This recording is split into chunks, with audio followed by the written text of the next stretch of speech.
Wara, DJ Wara, send the family to 90.5. Committee of Allegedly Follow. Wara, DJ Wara, Malindo Allegedly Follow. Malin program. Yon Sigil Malin program Keneka, Gamji Kono, Nega Kanya Druka Tabla, Nega Kanya Ulovla, Malmakema, Zumana Conta, DJ Wara. Commande Folly Drumaka, Commande Folly Drumaka, Malde Juruma, Simo Balagilo das Wonico. Simo Musmani Simo Chimabala Follow. Faso de Numa Kling Follow. Malin program. DJ Wara.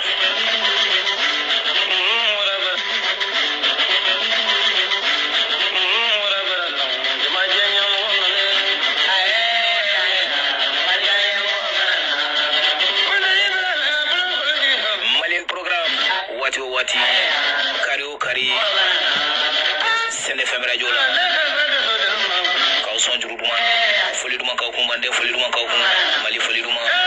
Sonima Clele Belajelefu, Nega Kanya Druga Tabla, Nega Kanya Ulovla, Malia Foliduma, Gabalajelenku.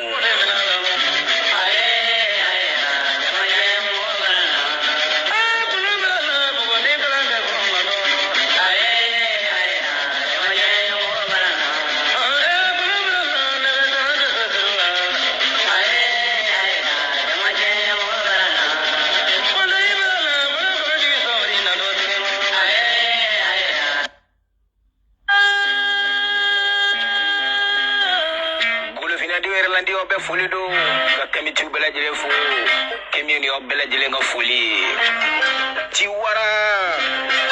abe committee belajele wuli Beste Traoré wabo wati sira Traoré ayna nga furo sene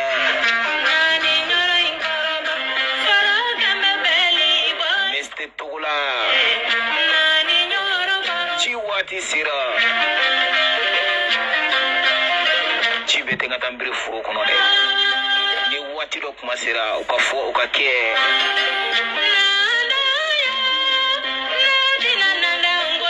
Betugula welea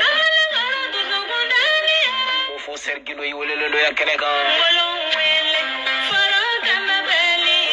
Kaje yiwelelo ni keneka ya Prince yiwelelo ni keneka ya Chibete wele ni keneka de General Iwelo ni kenanga ya Chiwara biwele Kaika Chiwara biwele Fael Musobangana Chiwara biwele ya Saraba Iwelelo ni Chiwara keneka Bamana ere Iwelelo Chiwara keneka Malika Kanuba Iwelelo Chiwara keneka Jasa ifere welelo Mande masai welelo ni kenaka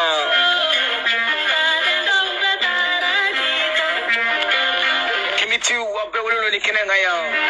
Chiwara kenaka DJ Wara mangado Sene FM Radio 90.5 Horonti umbela jile wule Chiwara kenaka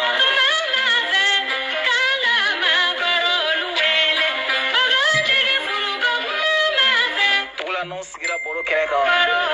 ambe professeur Gino wele ni kenaka ya ikenaka on hakilu la kuno on place la mama na yasraka mande ka yasraka wage anyi fere wele ni kenaka ya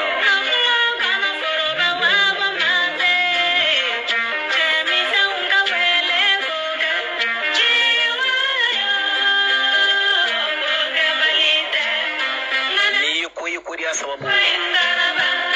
Matike mai mauko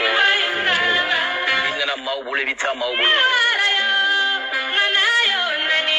Chiwara bengana be wele ni kenanga ya Makimi bokimila be wele ni kenanga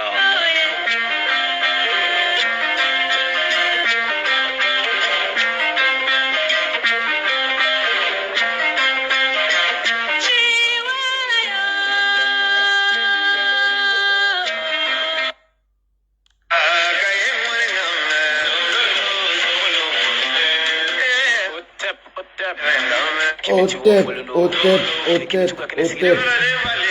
Bolo vinden bela jele folendo yere kele ke ba ma bela jele folendo ni ambole bituguni kana anchongo ni ne rega generali kene kabi bango ka otep mo general ni ambole bituguni kana anchongo anyo de fodengo an dawte mene tuguni ka awbla boro kono okoni an dawte boro kono fe tuguni ambolendo tuguni kana ni anga karamogo doydi alebe na kuma anye halisa bele femi jema nunu ni uye femi da angolo finga ambe digun gona bi oye jema unka hakili na munu nalendo kana anwere damaw an bla nyogona ambode digun de kono na bi na ningo go jema di mondo nanzara ubola arabu ubola amena hotel adam tukola nga mande musuba adam bi folendo ya no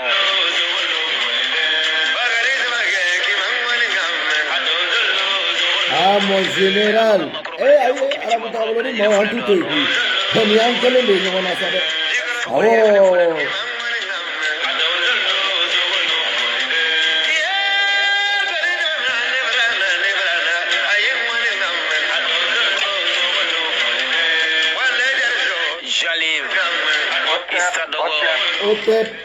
Otep.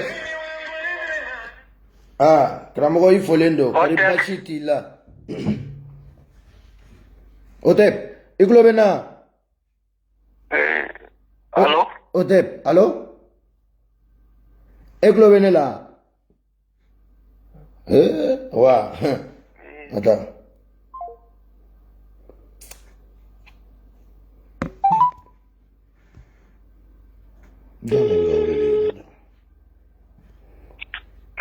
Otep. Voilà, iglobana za. Il faut les deux. Il faut que la c'est la média koulou bela jele ma. Ambe soroka do kuma kona nana. Foli biye. Otep mais kamiti farafin de on bela jele fo. Bela jele globila. Mais la me koulou jama bela jele fo ki re fo. Bela jele globila. Foli biye mo mi ka barabla ki siki ka manendo formé. Oui. Donc o yɛrɛ fɛn ba ye parce que n'i y'a mɛn ko diɲɛnatigɛ kalan de don diɲɛnatigɛ kalan mana fɛ a bɛ fɔ ma ko mara ani faamuyali ani miiri ani jateminɛw donc nin bɛɛ ye kalan dɔ ye ani lamɛnni voilà ni mɔgɔw tulo bɛ kuma la a bɛ se ka sin bila allo donc voilà ɲininkali min b'i fɛ donc igo ke ame tamani kuma ye bon min be an farafinw be degu min kɔnɔna na bi ani actualité yɛrɛ be togo min na e yɛrɛ ye an ye an lahala ye togo min na an be doni min kana komi bi an be lamɛn o lahalaw la bon Ibn Khaldun ka kuma ko an bena sago la bi Ibn Khaldun n'o tun ye arabu savant dɔ ye sabelikɛla le tun do ale ye livre dɔ bɔ ale ko diɲɛ rasi bɛɛ bana jɔnya ma fo farafin ko ka sababu kɛ ko farafin hakili ni bɛɛ kan de ka surun ɲɔgɔn na a y'o fɔ mun na parce que m'a dɔn farafin t'a fɛ ka bɔ jɔnya la farafin t'a fɛ ka sa farafin bɛ siran donc kodɔnbaliya silanya ani hakili ka miiri silanya ani hakili ka jɔnya sila parce que kodɔnbali o de bɛ sila diɲɛ kɔnɔ n'o tɛ ne tisi moto la n'a fɔra k'i ka moto boli i bɛ silan o ne tisi mobili la n'a fɔra k'i ka mobili boli i bɛ silan o donc e tɛ saya dɔn n'a fɔra k'i bɛ sa i bɛ silan o donc jɛnatigɛ fɛn fɛn filɛ arabu tubabu n'i y'a ye olu ye an mara dɔw de sara olu de ye ko dɔ kɛ dɔ ko o hɛrɛ sɔrɔ bon bi farafin balen b'o o le ma fo farafin dɔw de bɛ yen dɔw de ka sa dɔw kana o tɔnɔ dun donc ni mɔgɔ minnu wolola k'i tɛ kɛ mɔgɔ wɛrɛ ka maafɛnma ye donc i bɛ i jigi da ko bɛɛ kan siga t'o la voilà ɲininkali yɛrɛ ye mun ye ko a qualité bɛ Mali kɔnɔ sisan voilà an b'a fɔ tubabuw y'u ka jɛɲɔgɔn juguya kɛ nanzaraw depuis voilà n'o ye u y'u ka jɛɲɔgɔn juguya kɛ u yɛrɛ dama n'u ye parce que arabu ni tubabu u bɛɛ kɛlɛ an bolo jamana ka voilà olu yɛrɛ ka kɛlɛ kɛ u ka nafa kɛlɛ n'o kɛra ka taga Libi kɛlɛ je crois que en 2019 wa donc Libi ka kɛlɛ ka ban parce que o ye Libi kɛlɛ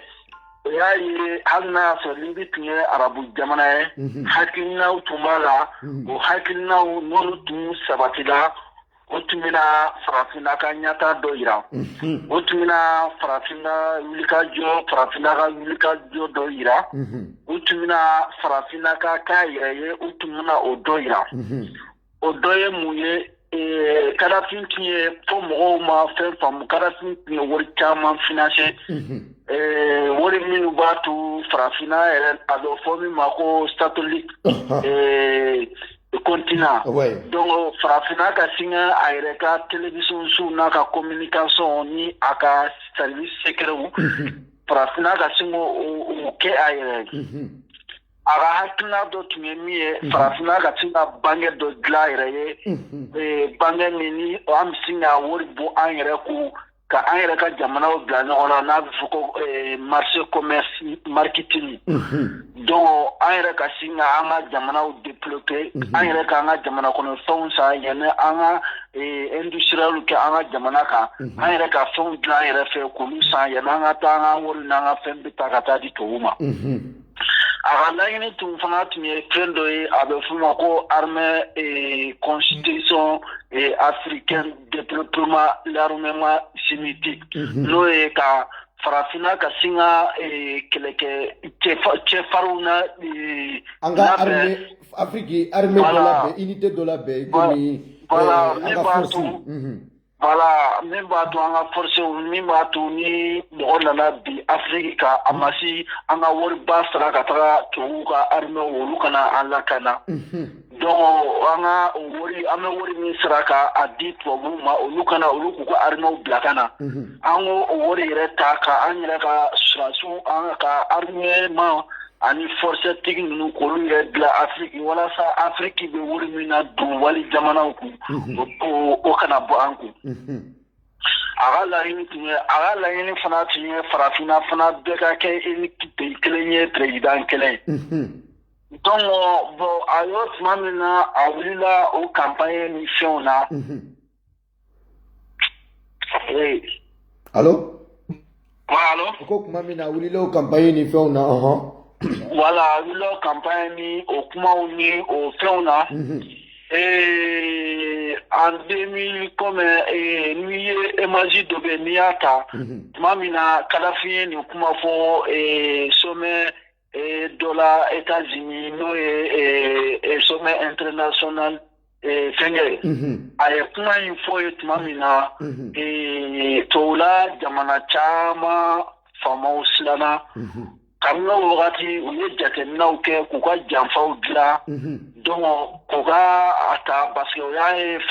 ni farafinna nana ni nin ye a bɛ dɔ bɔ olu ka sɔrɔ la a bɛ dɔ bɔ olu ka fɛn na parce que fo mɔgɔw ka faamu kɛlɛ o de ye économie ye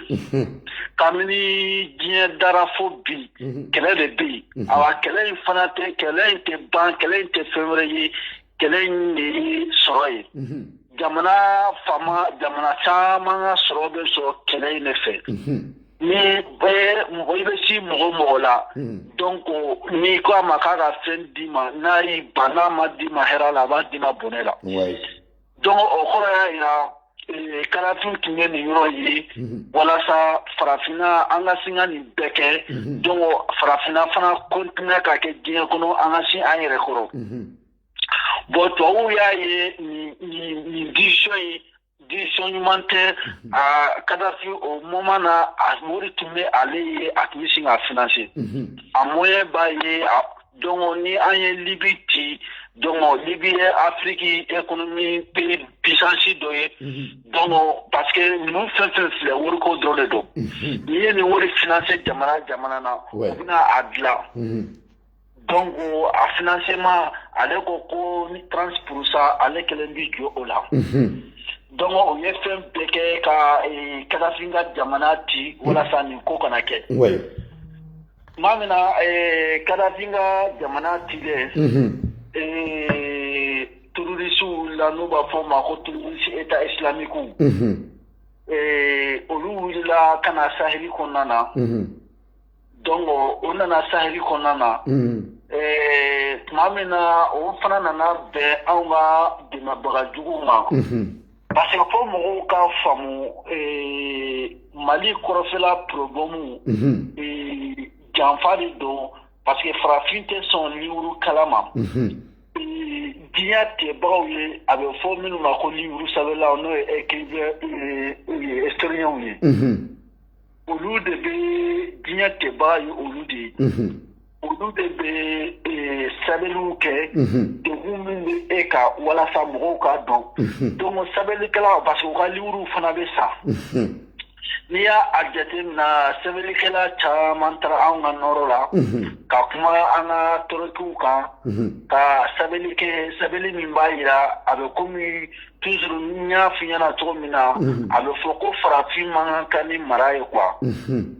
ko donc farafin man kan ni mara ye k'a sababu kɛ farafin ti ka mara kɛ donc o kosɔn an nalen bɛ jɛman min bɛ anw fɛ mali la n'olu ye minɔri ye n'olu bɛ an ka saheli la n'o ye nɔri ye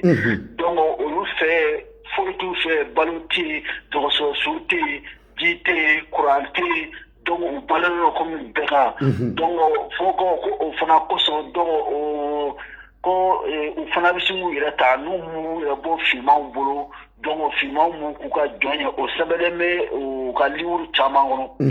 olu dɛmɛbaga jugu minnu n'a bɛ fɔ ma ko ONG o ONG badenw de tun bɛ tubabu la yan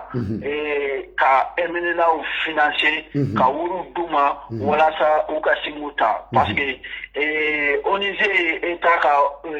bolofara ye bolofara min ni a bɛ État ka État tigi sun don ko bɛɛ la État tɛ se ka ko bɛɛ ɲɛnabɔ voilà État ka espion ye olu ye min b'a to u bɛ hakilinaw sɔrɔ ka mɔgɔw bara komi ka PDAw bila a ka jamana kɔnɔ ou bien ka u ka sariya minnu bɛ tubabu la an ka dan muso kelen ma an ka dan den saba ma donc an ka cɛ ni cɛ ka ɲɔgɔn furu muso ni muso ka ɲɔgɔn furu donc bolokoli ka dabila donc yan tubabu ka État b'o ONG badenw de financer o badenw fana bɛ taa Afrique ka wari financer fataw la k'olu utiliser c'est-à-dire hakilina min bɛ olu fɛ yan fo k'o fana hakilina don anw fɛ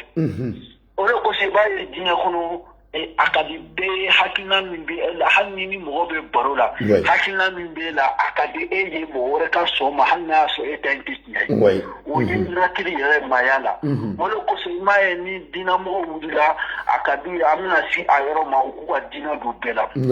donc fɛn dɔ bɛ maanifinya la o bɛ bɛɛ la mais i b'a sɔrɔ o bɔli maanifinw na sariya de b'o o bɔ parce que ni ne bɛ ko dɔn e bɛ ko dɔn donc an bɛɛ bɛ sɔn ɲɔgɔn ta ma o de kosɔn bon n'i y'a ye tubabuw bin anw kan parce que u y'o yɔrɔ de dɔn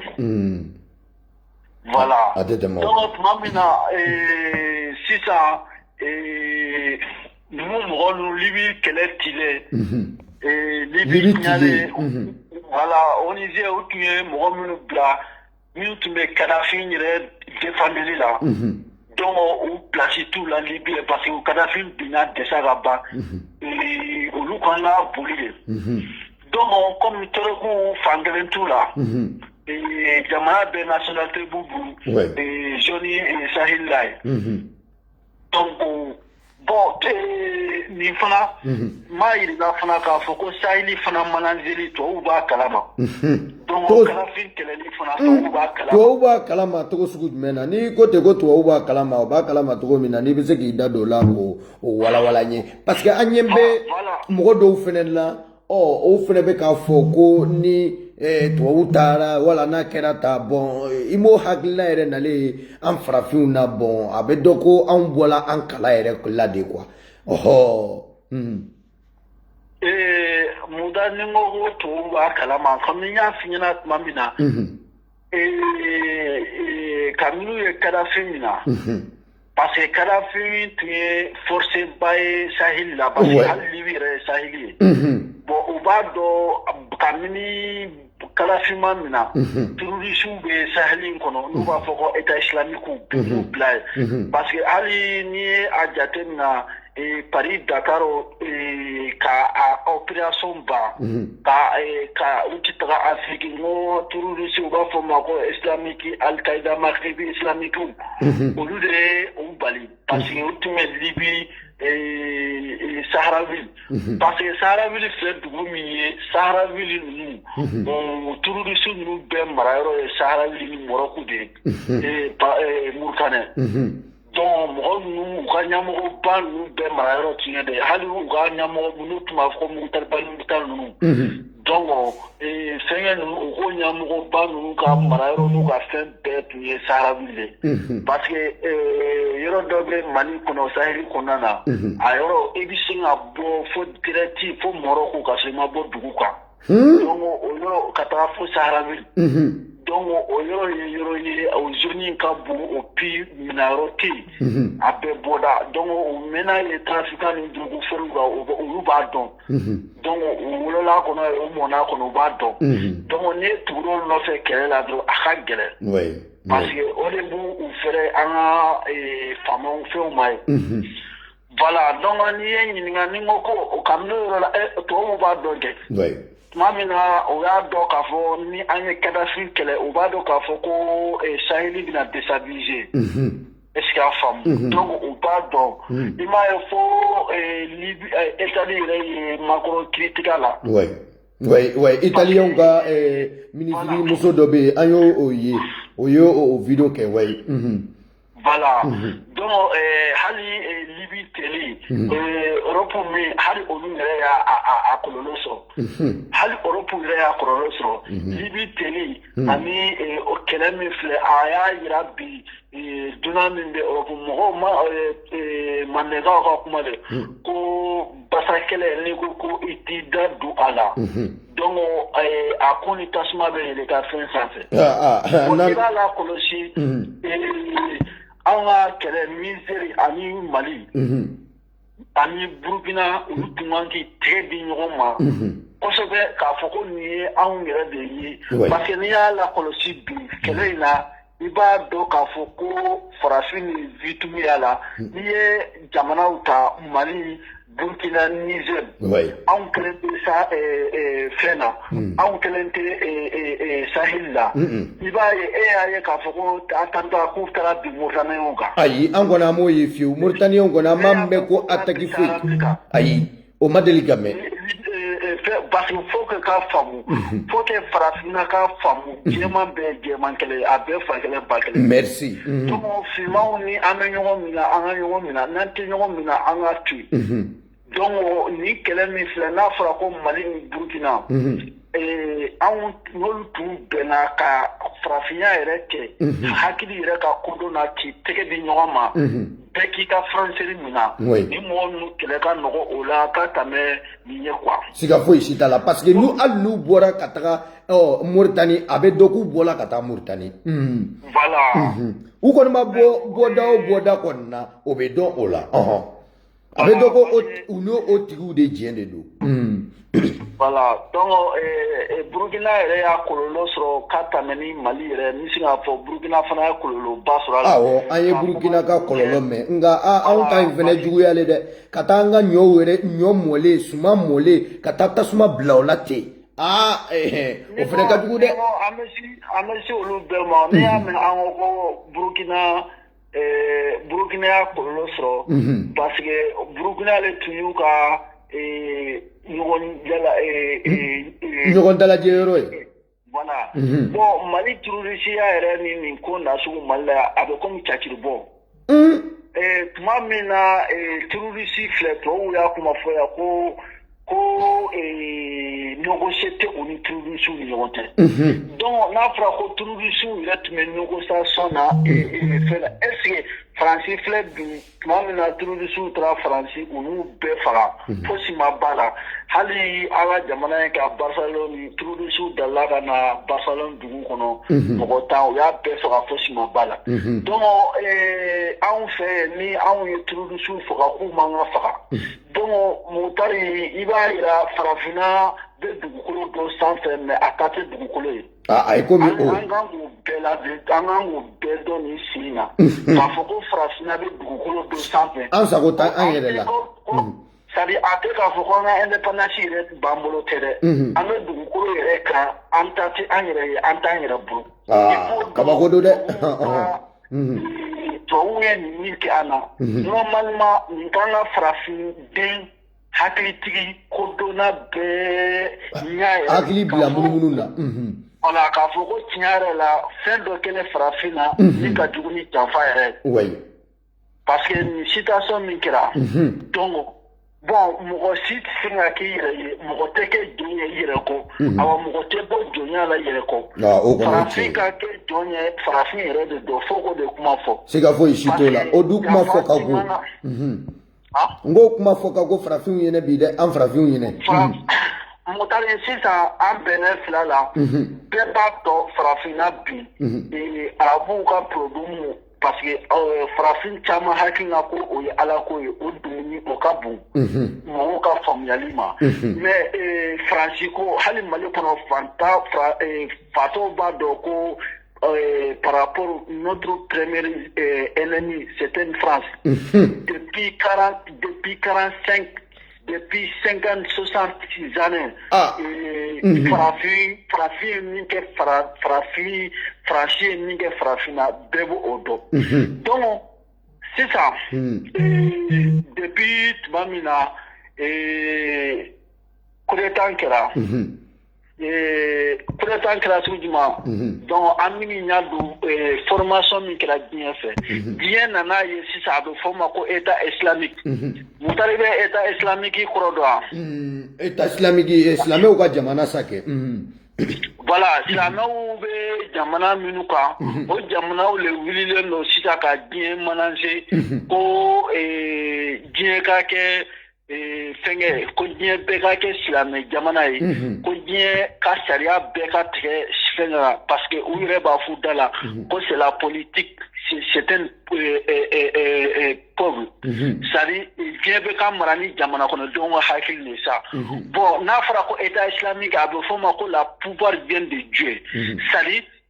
sariya min bɔra ala fɛ donc o sariya ko diɲɛ bɛɛ ka mara n'o ye sisan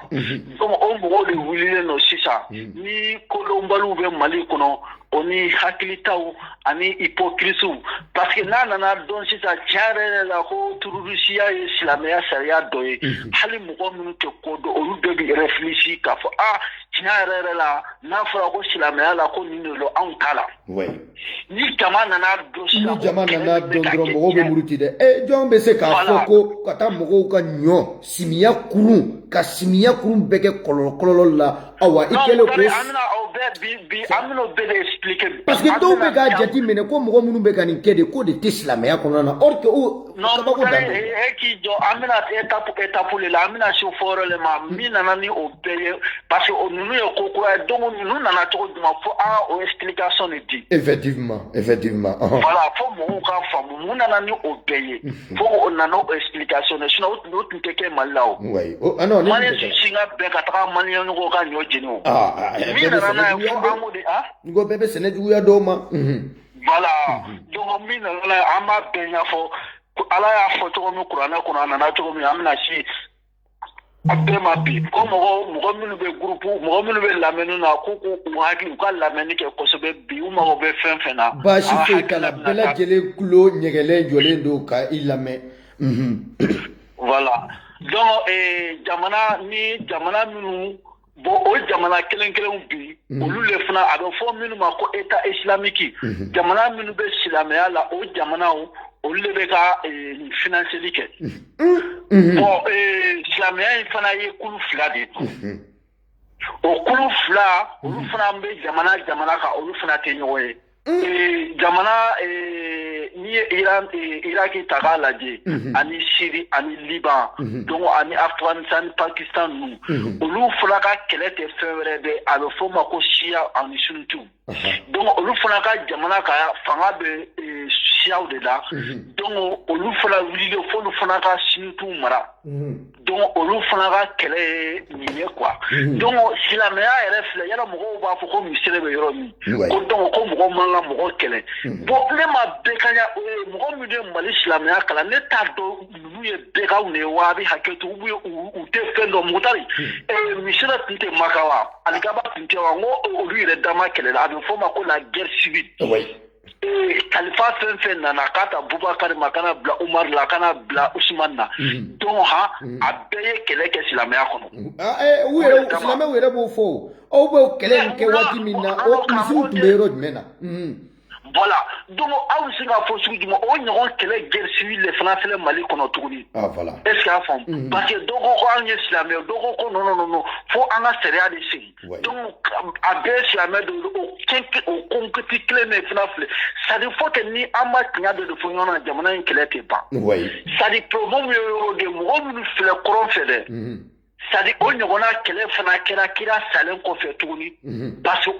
que kira salen kɔfɛ tuguni kɛlɛ fɔlɔfɔlɔ nana mun na Bubakari Umaru ale ko kɛlɛ kɛra fɛn minnu sɔrɔla kɛlɛ kɔnɔna na n'u b'a ni an ka mɔgɔw filɛ u bɛ ka kɛlɛ kɛ ka misiw ni fɛn minnu minɛ u ye fɛn minnu sɔrɔ voilà donc fɔlɔ ka mɔgɔw k'a faamu k'a fɔ ko donc mɔgɔw bɛ ka kɛlɛ kɛ ka misiw ni fɛnw ka min siyan parce que ni ne ye Malien ye hypocrite la aw bɛ ka kɛlɛ Ala ko la aw bɛ t'i sigi Ala b'a nɔgɔya Ala b'a dunna ta a bɔra ta k'a sɔrɔ bɛɛ ɲɛ bɛ ko in tiɲɛ na donc Mahamadu parce que fo k'a fɔ mɔgɔw ɲɛna Mahamadu salen kɔfɛ silamɛya kɛlɛ fɔlɔ nana mun na karamɔgɔw t'o ɲɛfɔ u t'o ɲɛfɔ parce que n'i ko k'i bɛ silamɛya tiɲɛ ɲɛfɔ mɔgɔw ye Maliya ko de don donc silamɛya sigilen tɛ fosi kan a bɛ fɔ o ma ko ka bin mɔgɔw kan ka mɔgɔw ka nafolo minɛ k'o k'i ta ye parce que ko kafiriw de don donc an bɛ o bɛɛ de ɲɛfɔ bi donc problème ye mun ye Mamadu salen kɔfɛ nafolo minnu sɔrɔla parce que n'an taara suratul Azaba kɔnɔna na n'o ye kuranɛ yɛrɛ kɔnɔ suran dɔ ye voilà kuma in a ka faamuya dɛ sura 33 voilà donc ale bɛ mun fɔ ko aw mɔgɔ minnu ko aw leminalen don a y'a niku di diinɛ la n'i y'a ye an ka karamɔgɔw filɛ bi u bɛ tɔn sigi tɔn sigili silamɛya la n'i ye kuranɛ kolo fana jate minɛ n'a de dɔn tɔn sigili tiɲɛ ye tɔn sigili ye ka tɔn sigi ka balo mɔgɔw la awɔ n'i ye silamɛya jate minɛ calo Mamadu ma kɛ wa Mamadu fana y'o kɛ wa an bɛ kɛlɛ min na kɛ Mamadu ma mɔgɔw bila ka taa kɛlɛ la ni Mamadu kɔni ye mɔgɔw bila ka taa kɛlɛ la ka taa maaw faa o ye nafolo min sɔrɔ k'o cɛ ka na n'o ye o kelen don o di Mamadu ma ale ka balo n'o ye o kelen don a bɛɛ ye kelen e bɛ se k'a fɔ parce que karamɔgɔ ninnu bɛ ka o de kosɔn n dalila k'a fɔ a mɛnna n ko anw ta tɛ karamɔgɔ kɛlɛ ye parce que karamɔgɔw bɛ ka min kɛ diinɛ de y'u bila la donc anw tɛ k'a fɔ ko anw bɛ karamɔgɔ kɛlɛ parce que hakilina min ye karamɔgɔ bila o la o y'u hakilina de kɛlɛ o de ye diinɛ yɛrɛ de ye fɛn ye a bɛ fɔ min ma ko yiriden toli n'i y'a bila yiri kelen na dɔrɔn a bɛ yiri bɛɛ tiɲɛ donc jamana caman tɛ diinɛ fɛ k'a sababu kɛ diinɛ bɛ yɔrɔ o yɔrɔ violation de bɛ yen diinɛ bɛ yɔrɔ o yɔrɔ a bɛ fɔ ma ko presse c'est-à-dire la liberté conscience de presse c'est-à-dire maanifinw bonya ka hakilina kan non parce que sariya de don sariya min bolo Ala fɛ donc ni Ala ko min o de bɛ kɛ ni Ala ko min ka bila ko mɔgɔ kan ka faga la jako olu bɛ kɛ donc parce que donc politique a bɛ fɔ ma ko la loi était pour des pauvres donc sariya ye jamana kɔnɔdenw de ta ye ni olu de b'i lasigi ka voter k'i lasigi n'i ka hakilina man di ye tugun u b'i lawuli ka bɔ yen n'an b'a fɔ ma ko la manifestation ou bien n'an b'a fɔ ma ko société civile voilà donc ni mɔgɔw ko parce que a ka di anw ye fo que anw kamitiw ni silamɛw de kana sigi anw ko silamɛya kɛlɛ bɛ Mali kɔnɔ ko silamɛw de don silamɛya fɔ ayiwa i dɔ n ka nin yɔrɔnin défi lase i jɔ n ka nin yɔrɔnin défi lase awa maliyɛnw kuma filɛ nin ye ko ni mɔgɔ min ma sɔn a ma ko djihadistes minnu bɛ fagali la nin djihadistes yɛrɛ tɛ dɛ silamɛ minnu bɛ fagali la an ka jamana kɔnɔ fɛnɛ ni dalilu bɛ mɔgɔ min bolo ko silamɛw tɛ o tigi ka na u ka numérow bila an bɛ faso jɔ kɛnɛ kan an bɛ taa dalu contre dalu de don nenin ko tɛ dɛ an b'a dalu de labɔ k'a yira silamɛya y'a fɔ aw yɛrɛ ka kuranɛ yɛrɛ de kɔnɔna na ɔhɔ tɛmɛ ni kuma ye karamɔgɔ o yɛrɛ fana tɛ an b'a yira tuguni sadi k'a fɔ an b'a a débat kɛ a kɛra orto min ye o a kɛra anw yɛrɛ ka farafinna yelen nin ye o wala a kɛla hali arajo sow jɛ wala internationalement an pɛrɛnnen don ka na n'an ka dalu n'an ka fɛn bɛɛ ye dɛ mais an kɔni an da tɛ don bɔrɔsi kɔnɔ tuguni k'a bila a kɔnɔ tɛmɛ ni kuma ye voilà donc Mutar n'i y'a fɔ a ma ko b'a fɔ ko état islamique n ko silamɛya jamanaw de ka sariya de don siga t'o la siga foyi si t'o la voilà donc tuma min na Mamadu Salon kɔfɛ a fɔra ko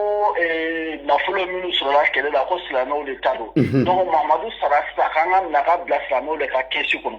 donc u ye dɔw de ye groupe dɔ fana sigi ko n'a kɛra ko donc k'u bɛ Mamadu denmuso contre la n'o ye Fatumata ye donc i ma gɛri wuli kun ye donc o silamɛw yɛrɛ dama ye ɲɔgɔn faga siɲɛ 3 mais n ko misiri tun bɛ Maka misiri kɔni fo k'u sa u tɛna se k'a fɔ u tun t'o ɲɛfɔ mɔgɔw ɲɛna o yɔrɔ kɔni u da tɛ don o la k'o yɔrɔ fɔ mɔgɔw ɲɛna fiyewu parce que donc kabini wagati tuguni olu bɔra yen tuguni a bɛ fɔ minnu ma ko tɔn 3 nana n'o ye groupe 3 ye n'a bɛ fɔ ma ko Umiyaw ani Zumiyaw ani Umiyaw ani Damasiw ani Abasiw n'u bɛɛ nana Umiyaw yɛrɛ fɔlɔ nana sigi Espagne donc n'u bɛɛ fana ye kɛlɛ kɛ tuguni silamɛya kɔnɔna na tuguni o silamɛya kɛlɛ yɛrɛ ka silamɛya kɛlɛ yɛrɛ bila a mɔgɔ faga ka kɛ a la fo ka na kɛlɛ yɛrɛ bila après guerre civile guerre yɛrɛ ka na a bɛ fɔ o ma ko 11e sigili kɔnɔna na o sigili 20 ne filɛ ɲinan juste o de nalen tuguni silamɛya kɛlɛ wuli tuguni n'o ye 2021 voilà donc Mutari k'a fɔ ko minnu bɛ a kuma fɔ ko silamɛya ko minnu filɛ Mali kɔnɔna na ko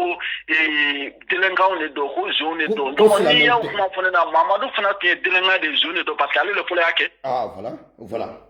mɔgɔ y'a kuma fɔ Mutari ko ninnu tɛ silamɛw ye ko ninnu ye kafiri ye i ka yira k'i ka prophète yɛrɛ k'i ka Mamadu de tɛ silamɛ ye ko awɔ ko o de ye delinquant o n'i ka Ala parce que olu yɛrɛ de y'o don ne kɛ kuranɛ sura verset 22 de nin kuma fɔ sura 3 fana y'a kuma fɔ sura 8 sura 9 ani sura 33 ayiwa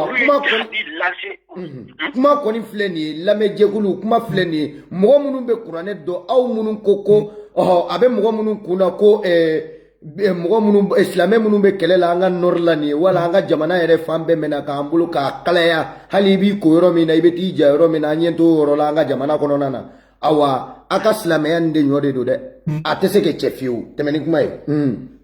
voilà donc o ko bɛ tuguni Mutar o jihadisiw wulilen parce que jihadi nana cogo jumɛn an ka mɔgɔw yɛrɛ jira kɔrɔfɛla la tubabuw y'u nɛgɛ u ka jihadisiw ta ka na fara ɲɔgɔn u yɛrɛ ka ko MN la parce que mɔgɔ ni silamɛw tɛ bɛn o donc sisan kabini an nana sisan u nalen kɛlɛ daminɛ donc o y'a ye sisan ko ni hali Yagali tɛna bɛɛ la est ce que y'a faamu parce que olu ta ye jamana ko ye Yagali ta ye diinɛ ko ni suɲɛli ye donc u sɔrɔla ka intervention français wele ka na bon intervention français welele ka na français ni avion min nana n'u b'a ko Gassière donc Gassière donc u nana u ye kamara k'a la kana janfa dɔ kɛ kana avion na jigin terroriste kunna terroriste ko avion dɔ bun donc k'o labin donc k'a lɔ sisan walasa kɛlɛ in gɛlɛyara olu tɛ se ka na parce que Faransi silannen don Faransi ka kɛlɛ ka Faransi ka na an ka yɔrɔ kɛlɛ la u mana maliyɛnw dɛmɛ sugu jumɛn parce que an bɛ n'o fɔ o ka nɔgɔn kojugu u bɛ kitali u ka nafa n bɛ fɛ i ka Faransi ta yɔrɔ nin a expliquer ka ɲa a bɛ don an hakili la cogo min na voilà Faransi ko mɔgɔw b'a fɔ ko Faransi nana parce que kɛlɛ mun ye Sahel bɛ Faransi bolo Sahel komi Tchad ani Niger Tchad pétrole ani Niger arménienne bɛ Faransi bolo donc o ka fɛngɛ fana caman bɛ Afrique port n'u b'a fɔ ma ko Bori donc faransi ka surasi fana bɛ afiriki jamana caman kan a bɛ Côte d'Ivoire hali faransi ni ye Côte d'Ivoire président ye a bɛ ka jama parce que a b'a dɔn k'a fɔ ko faransi ka opération de bɛ yen donc Sénégal fana bɛ ten hali Sénégal palais gardeli o ye faransi président ye u bɛ Tchad u bɛ Niger u bɛ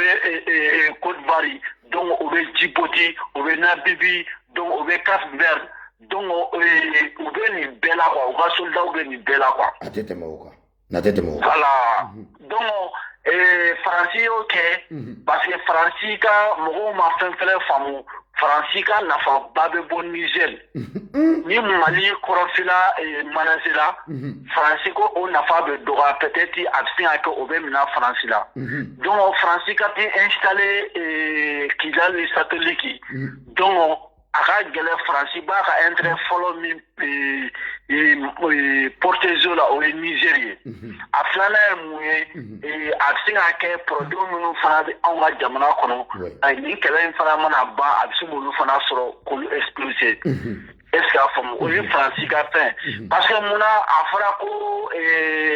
Wagner bɛna dɔrɔn pour ka faransi wulila mankankolon tɛ la ni dɛmɛli de don faransi bɛ ka anw dɛmɛ o ni nana mɔgɔ dɛmɛ mɔgɔ ta ni dɛsɛra a bɛ mun f'i ɲɛna. I ka taa kɛ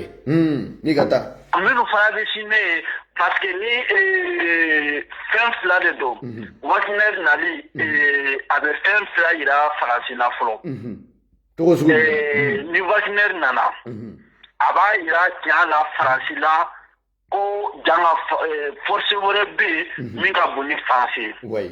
donc ni Wagner nana a Afrique n'a installé ni Wagner irisiw u lama u bɛna farafinna minɛ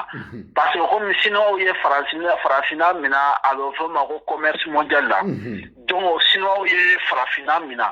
donc Sinois don ni irisiw bɛɛ hakilina kelen ye donc ni Sinois wala u ka hakilinaw ka surun ɲɔgɔn na voilà ni Sinois ni irisiw ni olu installé la faransi a bɛ farafinna kungo caman nɔgɔya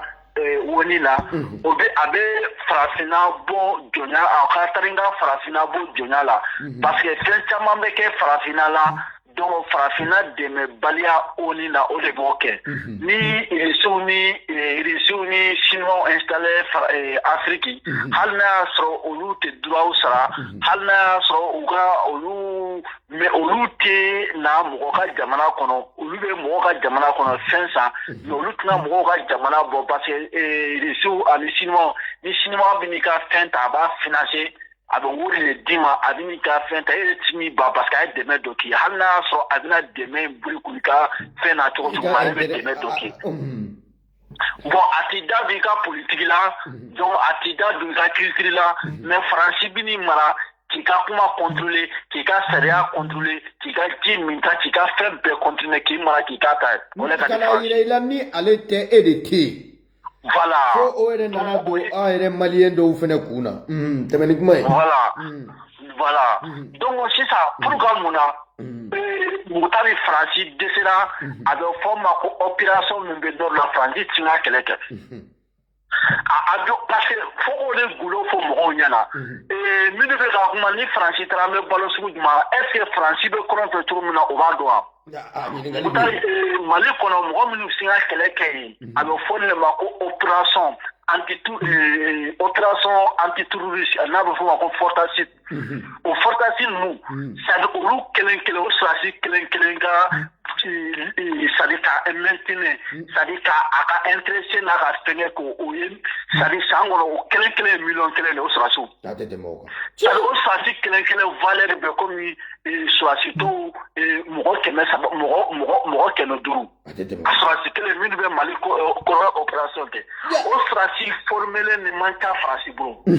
na voilà parce que donc ni sɛgɛrɛ de bɛ kɔrɔfɔla fɛ a bɛ fɔlen ma o sɔrɔsi mɔgɔ minnu y'o sɔrɔsiw yɛrɛ di faransi dɛsɛlen Mali opération na a y'o ɲini ni jamanaw fɛ jamana minnu sera k'o sɔrɔsiw bila ka na Italie b'o la Suède b'o la fɛngɛ Montenegro b'o la donc Belgique b'o la donc Suède yɛrɛ de ka ca la ani Allemagne a fo le mako opération antiterroriste nous ba ko forçatil donc akoro mu ni mo mina na kasinga ta mo libérer mo ta ka so ati masa donc a mo minu avion B donc au avion au faux au mo te France bro donc France fana yo o ni o mo de fait parce que on le mo parce que Mali korofela me to mina akabu donc arabu kay do ka marpa filifila singa mo mina donc ni opération B parce que be boli moto la mo minu mo kali kala no mo mancha donc o te mo badem blaga tra ko ina quoi est-ce qu'il y a femme donc moi nous faisons des travaux une opération na nova forme forçatil nous donc au forçatil nous ya ala mo Kasim Hasim Goita ya mo doy parce que opération voilà opération chamanke ala donc avec kelendo donc à l'estigler abado ka fuko Francis Siga kelenke donc o le koso bon maléon ere kanga jate dom na mugutas maléon kanga jate dole mina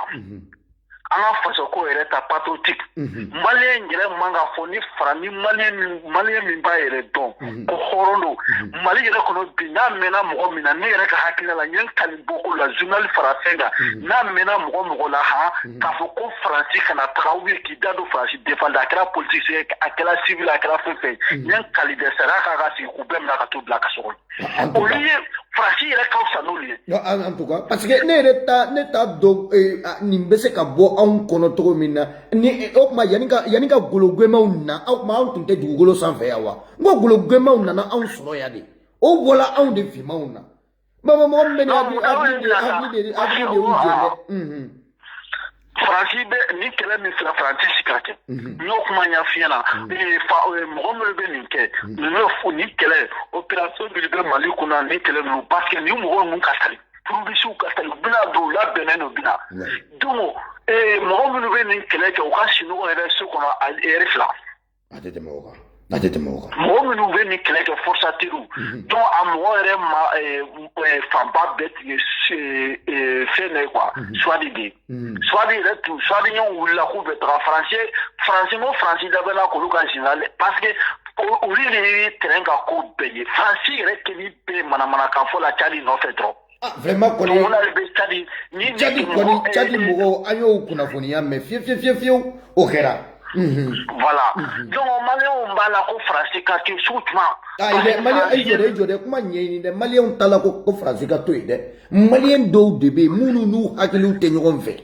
kuma njati menede ningo malien bala ça parce que on ga do la mutani parce que malien bi mali politicien mi be ni français bu de la majorité bebe ka fo donc les problèmes mais munu ngana be français bolo on ngana tout bolo de voilà donc o ye problème baye ka fo ko opération antiterroriste forçative min be mali ko nana bi français ka dogola donc français ko kene ba donc o ni ya e Kasim Hasim Goita be ka mo wole il souffre Wagner fana be kala be bala mais mali mo be mo na Wagner no bala ko awuri kacha abo folle mako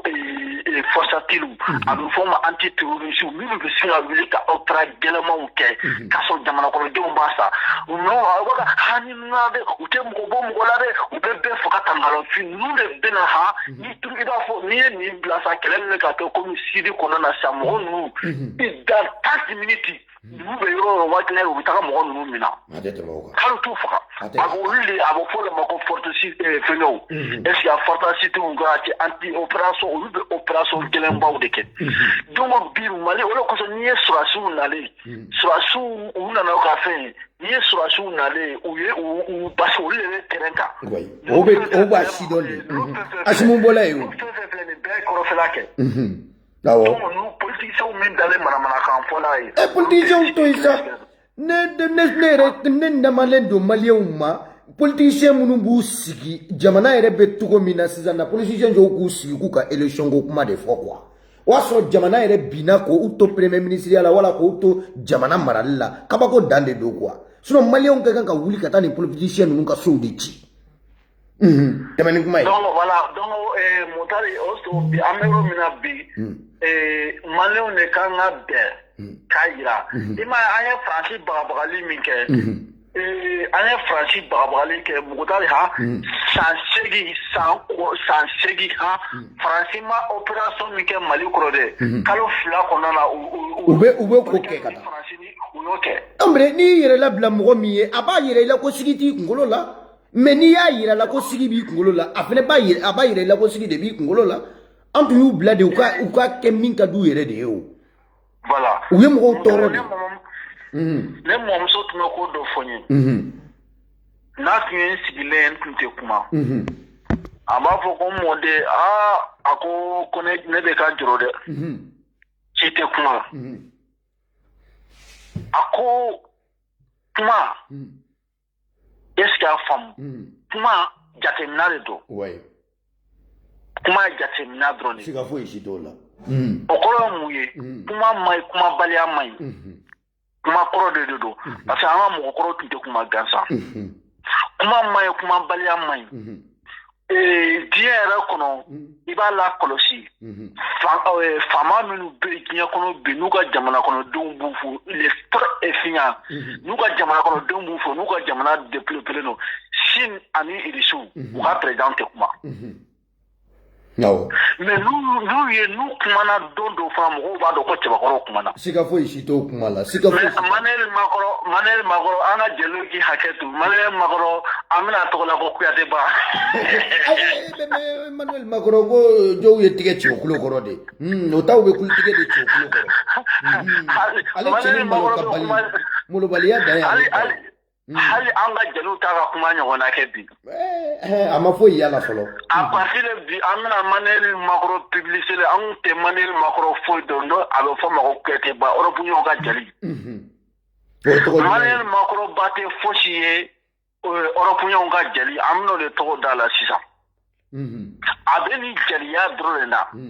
sinon minnu bɛ yen ni sɛbɛ b'u la olu ka jamana kan u tɛ ka kuma o siga kɔni t'o la o makunnen don mais mɔgɔ si tɛ k'a fɔ ko siniwaw bi n'i ka k'u ka jamana k'u nana coloniser o mais u ka jamana ma wuli u wulila n'u yɛrɛ ye dɛ mɔgɔ si tɛ k'a fɔ ko Irisiw Alimanw minnu filɛ Europe bi Alimanw de ye puissant Europe kɔnɔna na est ce que u bɛna ka mɔgɔ exploser an kɔni hali n'u bɛ ka min exploser an ɲɛ t'o kɔni na ne kɔni ɲɛ t'o la ma b'o kalama hali bi Mutari Europe Alimanw ka tuma min na en 2008 crise bɛna Europe Alimanw y'a yira Europe ɲɛw na a y'i ban baara de ma baara tɛ bi o kabini kunun minnu ye baara kɛ kunun de bi olu y'o nafa sɔrɔ bi siga foyi si t'o la Alimanw y'o de kuma fɔ Europe tɔw y'i ban baara ma tuma min na olu ye baara de kɛ awa hali ni olu y'u da bi san 100 tɔw tɛ k'u la o tɛ la k'a fɔ Europe ɲɛ kɔnɔ Allemagne non ale an yɛrɛ bɛ yɔrɔ min na Espagne yan n'i y'a jateminɛ Faransi bɛ min kɛ a ka colonisation na Espagne colonisation yɔrɔ caman coloniselen bɛ Espagne bolo Amérique latine n'i taara o fan fɛ o bɛɛ coloniselen don Espagnol bolo mais Espagnol tɛ to o exploiter i n'a fɔ Faransi bɛ k'anw exploiter cogo min na vous voyez mais an yɛrɛ de y'a yira an yɛrɛ la o latinaw filɛ olu ka wariko tɛ Espagne bolo non latinaw bon Mutari hali olu ye jɛmaw ye sa n ko Faransi c'est ko dɔ bɛ a bɛ digi an na ko anw tɛ an yɛrɛ fɛ jɔn mina kɛ anw fɛ maa kɔni yanni mɔgɔ wɛrɛw ka k'i kɛ i yɛrɛ fɛ f'i yɛrɛ ka k'i yɛrɛ de fɛ fɔlɔ an ka dɛsɛ hali an ka wuri parce que mun na fɛn dɔ de dugulen bɛ anw na ne bɛ nin kuma fɔ mɔgɔ caman tɛ nin kuma in kɔrɔ dɔn fɛn dɔ de dugulen bɛ farafin fɛn dɔ de sɛbɛnlen bɛ k'a bila yen mais o dugulen bɛ anw na mais o tɛ ɲɛfɔ kɛnɛ kan fɔ de ka ɲɛfɔ tɔw de ko farafin de ti ka mara kɛ donc Faransi ko hali an ka wuri donc colonisation kɔrɔ mun ye kana anw mara parce que ti ka yɛrɛ mara Tinna ki keta te de kan in mara basi tin yɛrɛ mara a tɛ tɛmɛ o kan ma fa tɛ tɛmɛ o kan papa kuma in yɛrɛ ala foli da la man di voilà donc ole tugulen bɛ anw na parce que livre caman ye nin kuma fɔ don dɔ n'i y'a sɛbɛn Google kan so pour que les blancs ils colonisent les noirs il faut expliquer tous an y'o de kuma fɔ bi a ma si ka taa bibilitigi la dɔrɔn bibilitigi telefɔni min b'i bolo dɛ c'est à dire diɲɛ ko bɛɛ lajɛlen b'a kɔnɔ ni mɔgɔ bɛ ko la hali ni ti ka sɛbɛn n'i y'a fɔ Google sanfɛ a bɛ na tɔw ye diɲɛ ko bɛɛ nɔgɔya okera ça suffit ka taa wari fitinin do connexion na dɔrɔn bon i bɛ fɛnw faamuya voilà i bɛna google sanfɛ dɔrɔn i b'a mago bɛ nin na dɔrɔn a bɛ na oui yawa n'i t'a dɔn i bɛ taa mago bɛ nin na n'i si mɔgɔ yɛrɛ ma a b'a f'i ɲɛna bamanankan na oui n m'a fɛ ka nin ɲini google kɔnɔ a ɲɛfɔ ɲɛna tan o bɛɛ ye kalan dɔ ye oui voilà donc Moutari donc Fransi dɛsɛra hali Fransi ka marché caman bɛ bi a bɛɛ binna olu tun bɛ dugu ka kɛlɛkɛminɛnw san parce que mɔgɔw Fransi irisiw ye Fransi la bi donc Fransi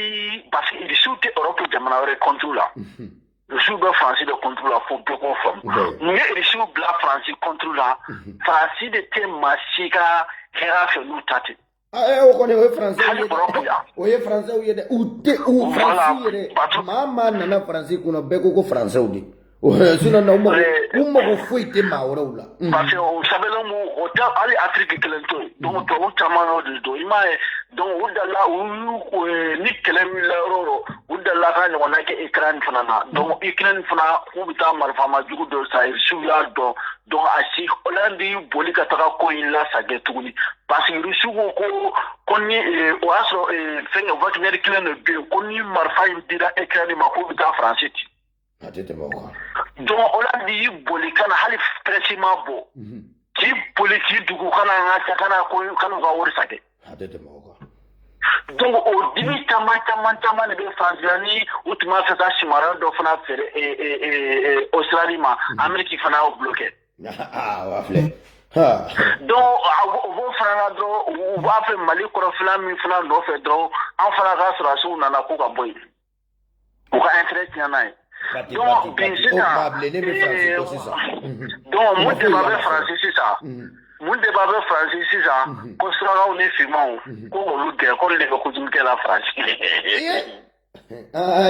o dun ma wuli o wuli waati la dɛ u ma wuli o wuli waati la dɛ o le débat bɛ sisan dɛ mɔgɔ minnu sɔrɔla ye ka fɛn bɛɛ kɛ u ma wuli o wuli waati la o la dɛ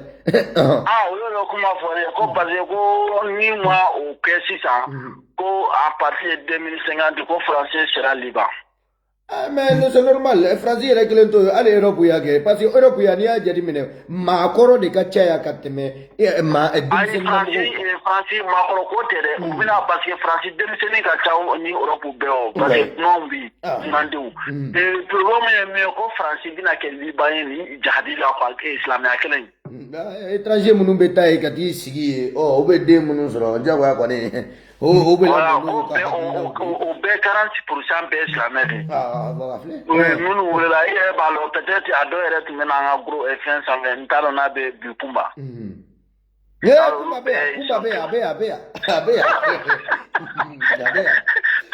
peut-être bi kuma in bɛ sɔn ka diya yɛrɛ a bɛ ka bi kumaw fɛ yan. a bɛ yan. Donc sisan a fɔ kunba ɲɛna ko sisan ko mun na ko an bɛna filanan min na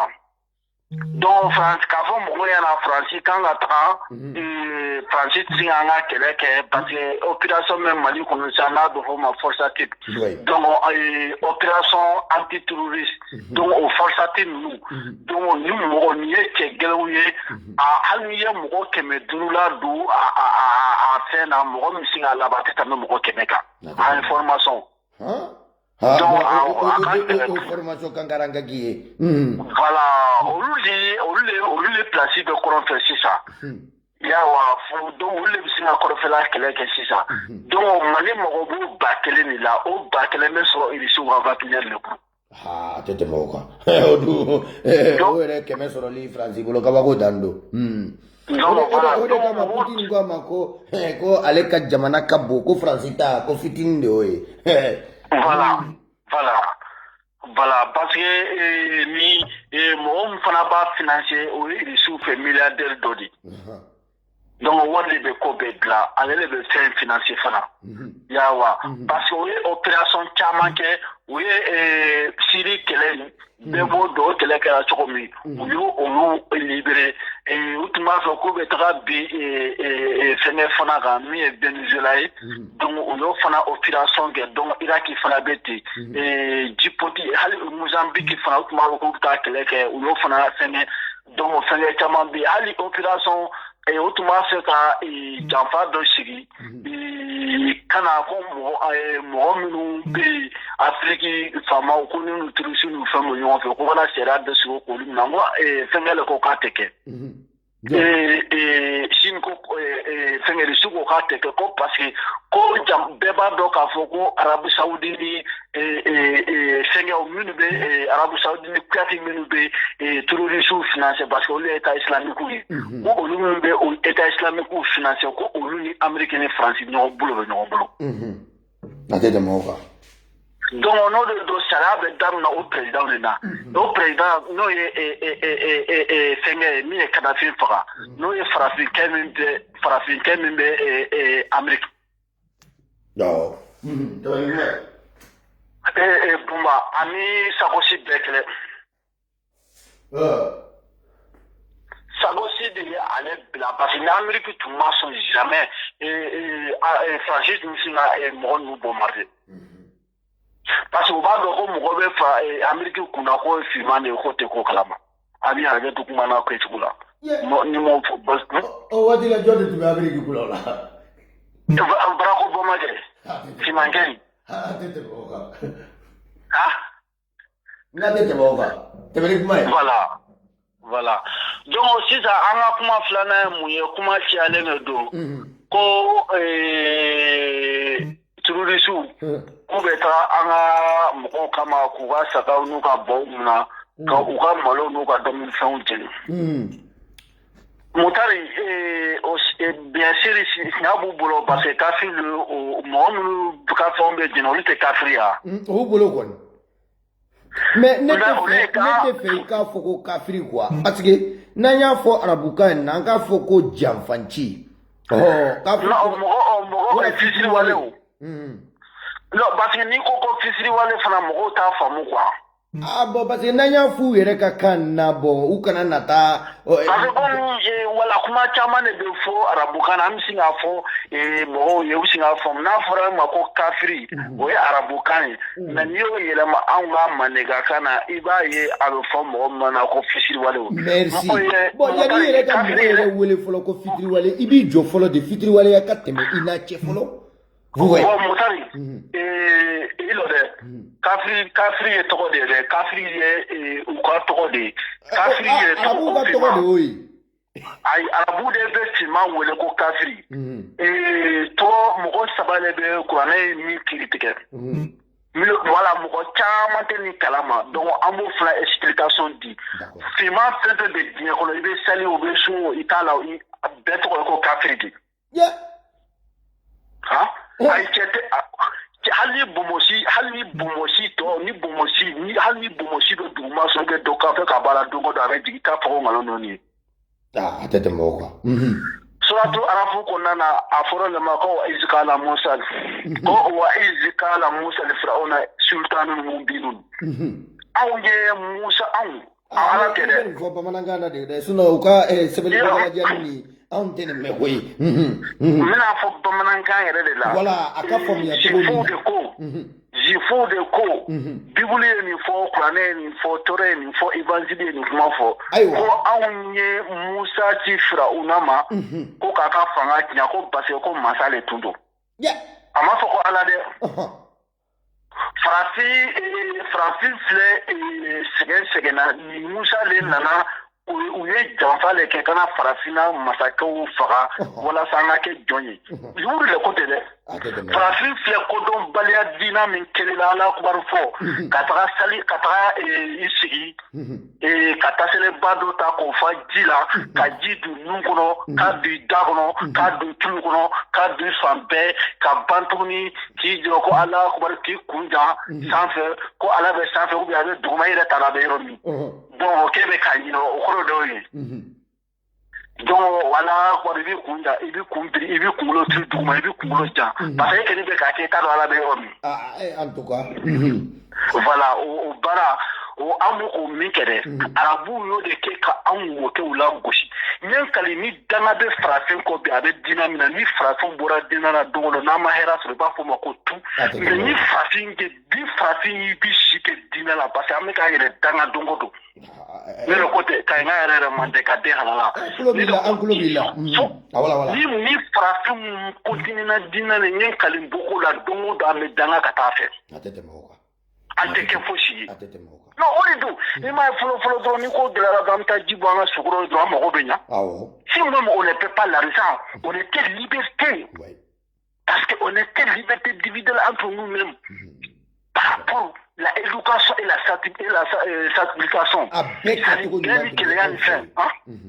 bɛɛ kɛcogo ɲuman tun bɛ anw fɛ yen bɛɛ tun fɛn bɛɛ quand on a une bégaya qu'on a culturelle religion village on a créé donc voilà mon ça c'est ça voilà on a comment la une mɔgɔ minnu ka malo bɛ ka jeni silamɛya y'a yira tiɲɛ yɛrɛ la balo jeni ni yɛrɛ kɔni ne yɛrɛ tɛ ka se k'o da yɔrɔ sɔrɔ n farisogo la parce que maa tɛ se ka taa fɔ a ka taa samiya kuturu kɛ ka diɲɛ don o don a bɛ taa sɛnɛ kɛ a yɛrɛ ka balo min nɔfɛ o ka to o nanama jeni yɔrɔnin kelen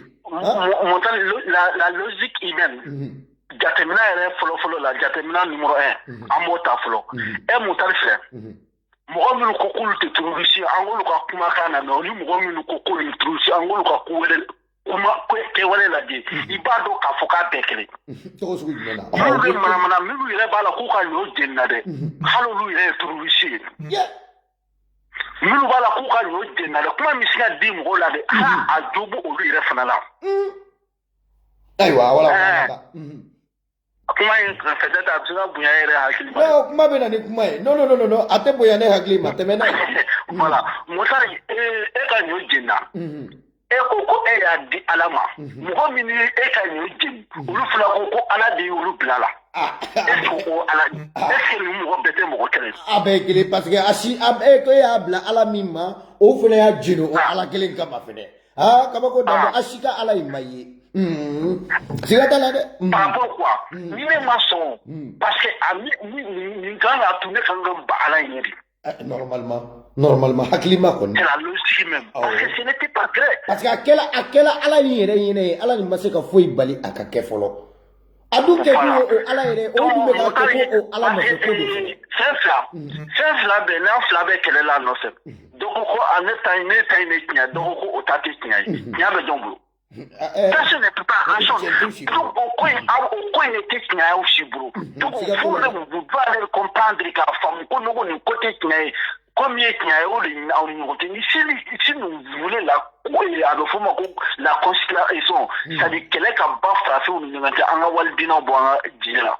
hali tubabuw bɛna ni politiki ye an ka bɔ an ka diɲɛ la an ka sigi k'an miiri dɔrɔn an yɛrɛ bɛ bɛn cogo min na k'an ka jamana lataa n'an k'o hakilina ta non o kɔni vraiment o yɔrɔ la kɔni tiɲɛ yɛrɛ la n fɛnɛ don n sɔnna i ka o kuma ma fiyewu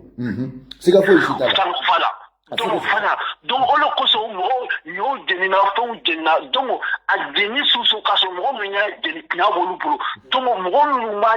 minnu ta jeni na de olu de bɛ fili kɔnɔ parce que mun y'a to olu ta jeni na parce que olu ko wayi ko olu bɛ ka ala ko kelen min kɛ ko tiɲɛ de don mais k'olu bɛ ka min kɛ ko ala m'o fɔ Mutari kabako dan don o bɛ se ka kɛ cogo jumɛn kabako dan don e bɛ se ka da fɛn dɔ la ka tigɛ fɛn dɔ la parce que k'a sɔrɔ olu bɛ ka min kɛ ala yɛrɛ y'a kuma fɔ n bɛna fɔlɔ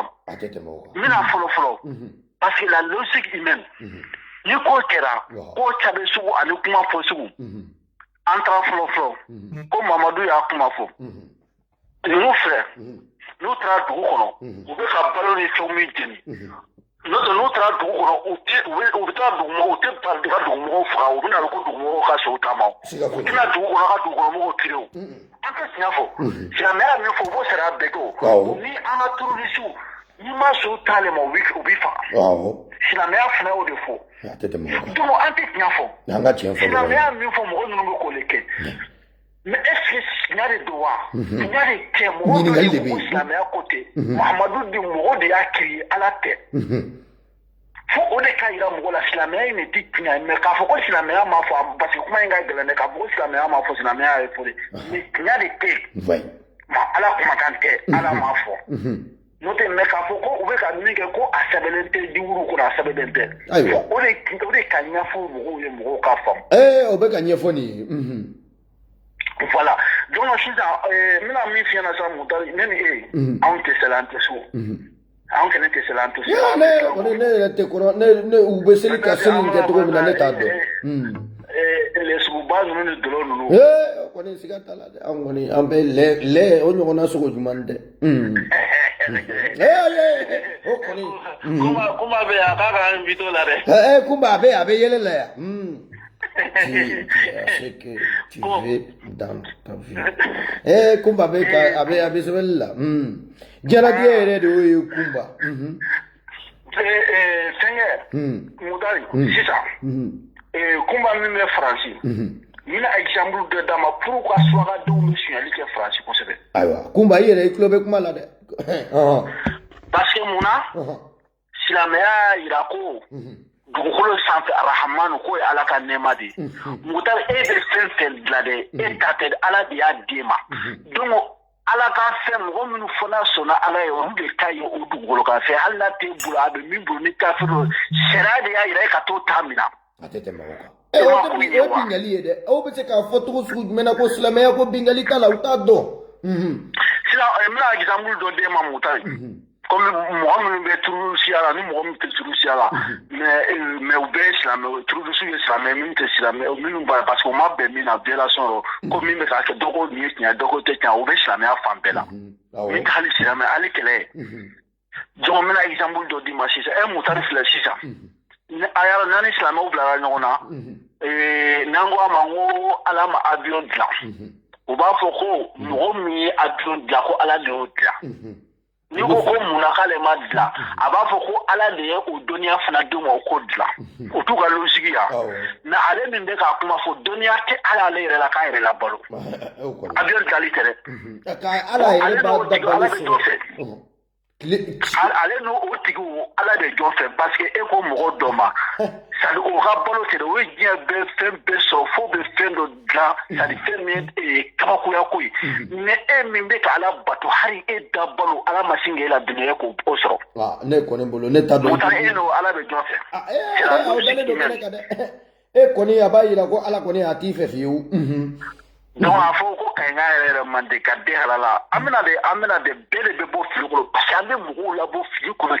kelen jagoyanifin hali n'i ko k'i tɛ fɛ k'a mɛn an b'i kulo dayɛlɛ k'a nɔgɔ bɛɛ bɔ a kɔnɔ k'a turunko a non n'i nana n'i y'an ka kuma lamɛn siɲɛ kelen i bɛ na o non kuma ninnu an b'o de fɔ kuma ninnu kana lamɛn ni dusu ye a tɛ lamɛn ni dusu ye a bɛ lamɛn ni hakili de ye silamɛ yɛrɛ caman dun hakili tɛ silamɛw la parce que depuis silamɛya don yɔrɔ la u b'i bali i ka miiri ni i yɛrɛ hakilina ye min sɛbɛnlen don dɔrɔn i bɛ baara kɛ ka dan o de la o kɔrɔ ko e hakili min dil'i ma a man kan i k'o la baara depuis yen fɔlɔ tɛmɛ ni kuma ye voilà komi dɔrɔn ka silamɛya de n ko min de don ko kuranyansi kɔrɔ tɛ fɛn wɛrɛ bamanankan na ko dɔnniya fɛ i bɛ da la ten tiɲɛ tɛ tiɲɛ i mago t'o la dɛ n'i dara fɛn na dɔrɔn ka ban bana ye ne kɛ ni dara la est ce que o ye tiɲɛ ye o tɛ tiɲɛ silamɛya dɔ y'o de fɔ k'i ka da la ten donc voilà donc Mutari silamɛya de ko kafiri n'a bolofɛn bɛɛ silamɛ ta ye donc o de kosɔn mɔgɔ minnu bɛ kɔrɔn fɛ bi ni turubisi ninnu n'u taara anw kɛlɛ u b'an ka bɛɛkanw minɛ u b'an ka malow jeni u b'an ka ɲɔw jeni parce que anw ta tɛ ala ka nɛɛma de don donc anw man kan kana ye mais olu yɛrɛ dɔn ko tuguni ko arahamani ko ala ye an da ko kafiri ni silamɛ ko bɛɛ k'a ka diɲɛ nɛɛma in na ne ye nin kodɔnbaliya kuma ye kodɔnbaliya dan don o de kosɔn silamɛ yɛrɛ a kɛmɛ a si san kɛmɛ ne b'a a ka hakilina a ka cerveau humain mental ne b'o jate mina c'est à dire denmisɛnnin san 7 di a ka dɔnni kɔni silamɛ si san 100 ayiwa a tulo bɛ kuma la dɛ o de kosɔn Mutari silamɛya Idrisi min de don ala kɔlɔsi sa mutari silamɛ bɛ min kɛ n'i ma dɔrɔku ta i ti se ka kɛ sa mais n'i ye silamɛ dɔrɔku ta t'i ma i bɛ mɔgɔ faga suguya bɛɛ ka taa maanifin min na k'a kunkolo tigɛ ka ba la pewu k'a kɛ balo ye ni silamɛ tɛ maa ti se ka kɛ. ne yɛrɛ kɔni ma deli ne yɛrɛ tun ma deli k'a ye ɲɛ la ni silamɛ tɛ dɛ ka segin so. o de kosɔn dɔnnibagaw ko ko donnabaw dugukolo sanfɛ minnu bɛ maaya jate min na maaya dumuni bɛɛ dɔn olu ka jateminɛ ko le ko olu ko ko sadi silamɛya ye fɛn ye dɔrɔgu de don k'a di jamana kɔnɔdenw ma k'u lasunɔgɔ olu mago tɛ putere la ala ko tan dɔrɔn donc n'a ka di i ma an fɛ i bɛ signali kɛ b'a ko ala de y'a latigɛ. o bɛ kɛ. mais anw fɛ karamɔgɔw tɛ ko kelen dɔrɔn de fɔ ko ala y'a latigɛ n'i taara don min na n'i taara karamɔgɔkɛ kakaleya kɛ karamɔgɔkɛ muso la don o don ala m'o latigɛ dɛ. o don ayi u t'a fɔ o kelen ma ko ala y'o latigɛ zen o kelen kɔni u t'a fɔ o ma ko ala y'o latigɛ u bɛ wuli k'u ka u ɲinw de goyi la o don. siga t'o la. k'i kunkolo ka tigɛ ko sariya bɛ bila ko sariya kan k'e fagali.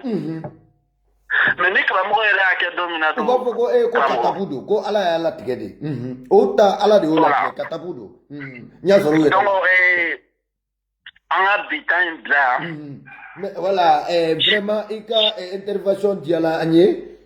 voilà video janja kama n bɛ n'a lajɛ ka mɔgɔ filanan ta ka tigɛ o tuma n b'a fɔ ko OTEP OTEP. voilà OTEP donc an bɛ nin kala a ma ban quoi. semaine nalen kunɲɔgɔn ou bien semaine nalen n'an ye temps sɔrɔ don min na an bɛ bɔ kani tɔ walawala. problème foyi si t'a la. ka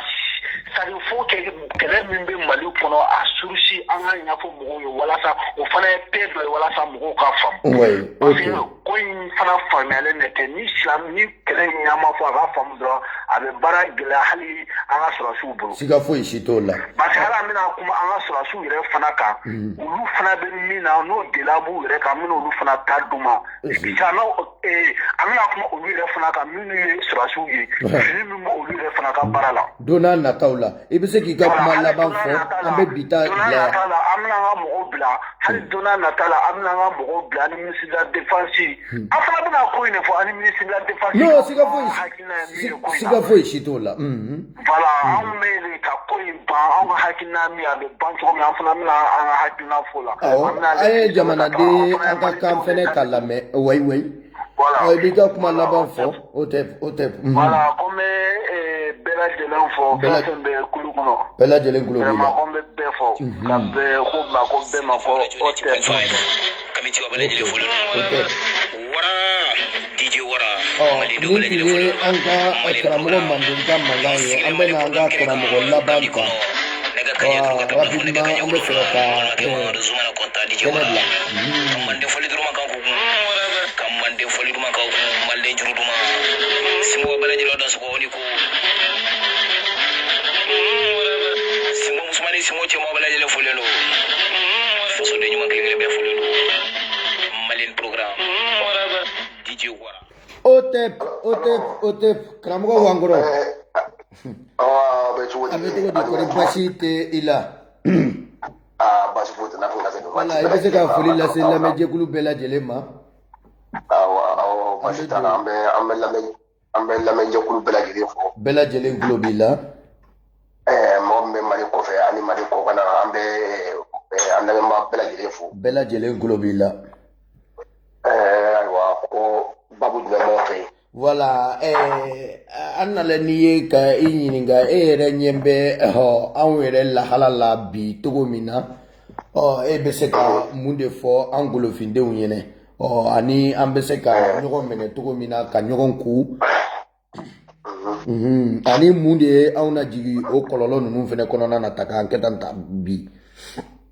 ayiwa ni an ma daminɛ mun fɛn min ye an bɔ an yɛrɛ la fɔlɔ. voilà i y'a faamu. n'a fɔra mɔgɔ min bɛ ko danbe t'i la. bon e tɛna se ka ye danbetigiw jɔyɔrɔ la. siga foyi si t'i ka o kuma la karamɔgɔ. awɔ wa anw farafin anw bɔra danbe la. ye a juguyalen. ni walimow kɛ hakililaw ye. awɔ ko yaw y'a ko de ɲɔgɔn tɛ dɛ. siga foyi si tɛ i ka o kuma o la. yɛrɛya de ɲɔgɔn tɛ ko yɛrɛ bɛɛ bɛ sigi mɛ yɛrɛya de kan. ne tara endu fe onu ke endu ya benyona oui o ni tara simo ko onu ko sino ya o yami be ne onu ko nyona o en tan arabu fe onu fe nu arabu ya benyona siga fo ishitala o ne ta to bu fe to onu ko to ya benyona odo klendo o ne tara on fe on ko mara ko fara fina la bo afrique de su konna na o ebe afrique ebe fi mani ngete ete ya ore tu yo wa atete mo akala ma cheni to be ngam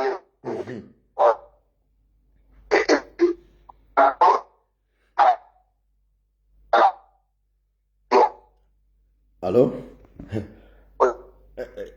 ay komi ka connection be ka nyagami jongala jeta ni parce que ka kuma kante meni wele appel normal la quoi parce que avec ka tige ni o abe mena la je ki wele appel normal la quoi aya hagato doni connection ko bana doni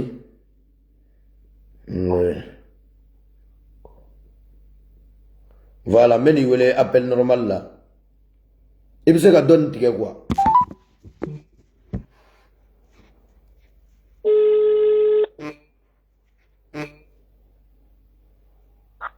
voilà sisan kɔni i bɛ se ka kuma yan sisan tranquillement parce que jɔnni tun bɛ ka to ka tigɛ n t'a dɔn ni connexion de don wa n t'a dɔn min don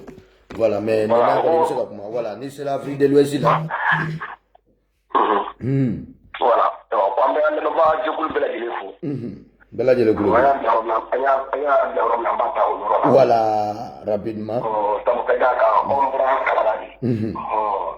ko yɛrɛ yɛrɛ sigi m'o de kan ko n'i y'a mɛn ko danbe sigi bɔrɔ ye bɔrɔba saba de ye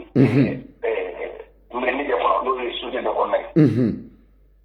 i n'a fɔ i tɔgɔ o ye danbe dɔ de bon ani i yɛrɛ de diɲɛ cogo o tɛmɛnen kɔfɛ ani kɛ fili cogo ani kɛ kan i ka a bɛ kan min bɔ i ka kumakan o fana da olu fara ɲɔgɔn kan dɛ danbe tɛmɛnen caman b'a yɛrɛ kɔnɔ nka danbe bɛ si mɛn de kan ni mɔgɔ min ta bila ni i taara anw fɛ yen i b'a sɔrɔ anw ka tɔgɔ o da anw tɔgɔ la min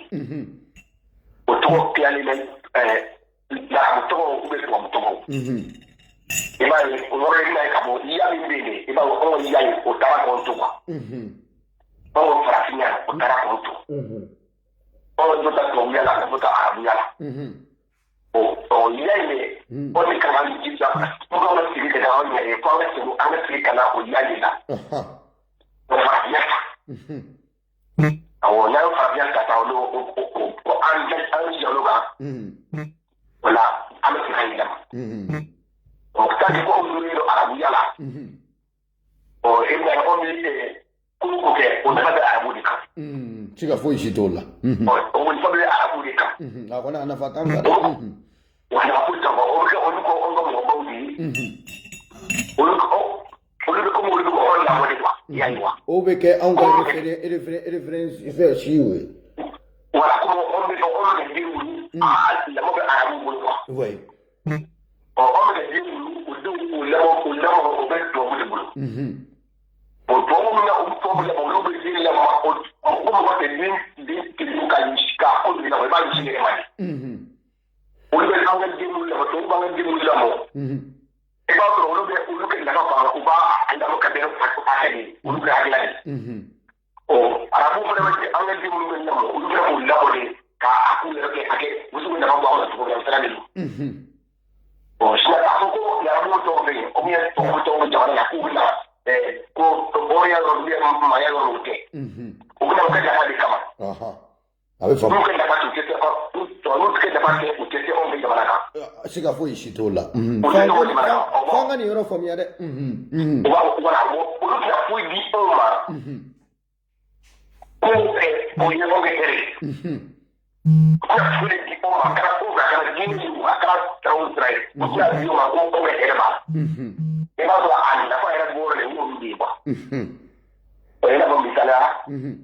ni larabu ye misiri kelen jɔ anw fɛ yen o ye misiri kelen jɔlen de ye quoi a tɛ tɛmɛ o kan o ye misiri kelen jɔlen de ye anw ka dugukolo kan quoi u dun ka misiri caman jɔlen don an fɛ yen dɛ voilà o misiri kelen jɔlen ye misiri kelen jɔlen ye Izimige joleli. Bon misiri o bita se sanke no ran samu wa mayro samu wa sanke mayro ba ko jama ni ka fara de kai. Ke do ara wala ma shi do ala. Atete mo ka. Olu to mi ka ko se ko bola o mi ko da bulu che ta o da bulu che da di olu ma yele. Ya yo o ko ni la fa de da ni. Ngami ko ni mo mi o tele o do da o ko ni ni a ko ni ba fa ko ni da so de a ni la ko ni wa. Fala. Ka hakili mene ni maka kutai. Ka ni wala ka ni kule ka anda se da ta ni she. Abe famu. Wala ko ni ro da ko ni ro a ni ba mo lo do na do mo ko tra ni pa mai do wati. Amna re ya. Ayiwa farafin fanba bɛ n'o dɔn ni aw karamɔgɔ ninnu ka ɲɛfɔli de ye o de kama toujours an b'a wele de dɛ a ka na ka na da don nin kuma ninnu na k'a ɲɛfɔ an ye k'an bɔ fili la. Komi an bɛ tuma min na i tɛ ko jama ta k'a lajɛ wa i b'a lajɛ ni mɔgɔ min bɛ jamana na ko bɛ kasi kosɛbɛ an b'a fɔ ale kumakan dɔ la ko minɛ jara dugu da cogo la. Ko n'a bɛ falen ɲɛna k'a bɛ falen i denw ɲɛna. Nin ye bamanankan kɔrɔba ye dɛ ko nin ye nin fɛn duuru ba n'a ma falen ɲɛna a bɛ falen kɔfɛ. Wala a bɛ falen kɔfɛ yanni wa. I n'o ka jamana fɔlɔ de ka d'a ma f'a bɛ feere kelen don waati na. N'i taara sugu la fɛ i b'a sɔrɔ olu ko jaaji b'u kan. N'i taara kaɲɛba olu ko jɔnya. N bɛ sɔrɔ n bɛ ni sɔrɔ ma ye. Ɲininkali bɛ yan. Voilà, il y a des gens. Vous les avez mis ici. Tu vois, on a voulu me faire jouer, tu vas me dire. Allez, nous nous sommes on nous fait chier, on va nous mettre. Nous, nous parler qui est à quel. On a dit, on a voir quand même. Avec le tout du live party. Avec la pluie, on nous met pour la tout à l'heure pour nous le voir. Oui. On est pour les gagner d'avoir. Est-ce qu'on continue là? Attends, moi. Voilà, bon, les camarades, vous voulez vous gagner les temps de sport. Donc, au matin, on doit être dans le lac, mais on a beaucoup de vraiment, on a beaucoup de choses à tout là-bas. On va y aller, il y a un qui me court de tout, qui est des amis. Oui. On est venu à tout, à nous, même quand on est à la boquette de Manicamo, et c'est la main. Voilà. Akuma, au Bangalo, Bolabide. N'u sera ka an faw kɔni dirige k'o don u hakilina da fɛ u tɛ se ka anw kɔni na don u ɲina da fɛ. A tɛ kɛ. Ni n bɛ ta k'a lajɛ sisan o bɛna ye ka n bɛ surusi bɔ arabu de fɛ bonya ko ɲuman. Tama ko jamana kɔnɔ arabu de sera ni jɔnya yɔrɔ tɛ yen. Kɛ ala y'a to kɛlɛkɛlaw fɛ kɛlɛmana ni mɔgɔ dama ni ɲɔgɔn cɛ mɛ ni jɔnya ko dɔgɔ bɛ ale jɔn ye. Arabu ka hakilina de arabu y'a sɔrɔ o de fɛ. Kabako dɔn. Arabu y'a sɔrɔ dɔgɔnɔ fɛ o de kama ni anw ka mɔgɔ tɛna sɔrɔ olu fɛ. Voilà, ni mɔgɔ min tɛmɛ ni anw bɛ jɔnya bali o kuti na ka taa muru dalen ba fɛ. Bon, o bɛ ka Algérie fan fɛ quoi. Olu arabu bɛ sigi fa fɛ o bɛ jɔnya fari ka bon yɔrɔ min bɛ i ka taa a bɛ ka Kulibali fa u bɛ Jinɛ fa i b'a sɔrɔ jɔnya hali n'a bɛ a kelen don a man ca ye. Non, ne yɛrɛ ka bɔ jɔnya ko in kalama. Personnellement bon comme an fanfɛla y'o Guinée fanfɛla yɔrɔ ninnu ye sɔni hakili la k'u bɛ an bɛ sɛnɛkunya jɔnya ko kuma min fɔ ko o de b'u da ye a ko ye quoi mais ka taa k'i ka taa maa minɛ k'i ko ne tun ma deli ka nin kuma in mɛn koyi. Arabu kuma min kan kosɛbɛ olu kɛ filɛti bonya yɔrɔ kan yɔrɔ la jɔnya b'a yɔrɔ la hali bi. A tɛ tɛmɛ o kan. Wala jɔnya b'a yɔrɔ la hali bi. A tɛ tɛmɛ o kan. Arabu jugu de bɔ mɔgɔ min jugu yɛrɛ waleya jugu min kɛ olu bɛ fɛn ɲuman kɛ mɔgɔ karamɔgɔ. Ayi fiyewu. Anw kana miiri k'an tasi. A kɛra kabako ye. Anw kana miiri k'an tasi o miiri ni tasi o de y'anw ye. U y'a hakili de minɛ. Voilà ko in bɛ hakili de seba ye o de degun de b'an kan wa. Hakili de seba ye o de dɛsɛ b'anw na. Hakili ka sebaya. Hakili de seba ye o de dɛsɛ b'anw na. Nka sinon n'i y'a jateminɛ kɛ an bɛ ka mun fɔ mɔgɔw la k'olu ye mɔgɔbaw ye ka bɔ u t'a dɔn olu ye mɔgɔ filibanciw yɛrɛ de ye olu fililen kosɛbɛ sinon n'u y'a fɔ ko mɔgɔbaci o de ko saba ta k'u bɛ mɔgɔ min fana minɛ ka bɔ communauté. Et ça, c'est pas la première fois qu'on va aller, nous ne pas pour le bas. Quand on parle de moi, les gens là sur le cadre de mon pays, on l'a volé. Ouais. On y va. On peut pas comme on va, il y a un ok, là, t'es pas fiou. on a dans le bas, on dit que free glide, on dit aller, on est pour vous dire qu'il y a on sait que vraiment on est quoi, le fameux générique. Allô? Allô, Globila, c'est la thématique mai. Thématique mai. Donc, on est là de Bahama. On fait, on est Macron, on nous a pas placé dans Macron, on va venir mon Yamadi. Donc, on va venir, on est grand feedback. Oui. Ah, ok, on y allait le faire. On va grand feedback parce que mon pari, il y a un fait, mon pari, on va Mali kono ne kɔni kɛnbɛ ka mɔgɔba kɛ fɛn min ye o ye mɔgɔ min sera ka baara yɔrɔ dayɛlɛ awa ka mɔgɔ 100 lajɛ ka baara di o ma mɔgɔ dɔ bɛ se ka fɛn dɔ a kɛra kɛ fɛn dɔ fabrique o a kɛra hakilila dɔ hali n'a yɛrɛ ten hakilila bɛ se nafa mɔgɔw kunna jamana kɔnɔ. merci. hali n'a yɛrɛ nafa bɛ se ka jamana kɔnɔ a nafa bɛ se ka jamana kɔnɔ hali n'a yɛrɛ ten. wa a kɔni kɛra kɛ ni kɛlɛ a kɛra kɛ niveau sira ye quoi. Wa a kɛra kɛ mɔgɔ sɔrɔ sira ye quoi. an kɛ hɛrɛ sɔrɔ sira dɔ de ka to hɛrɛ sɔrɔ sira dɔ de quoi. n'o kuma ko mɔgɔ ba quoi.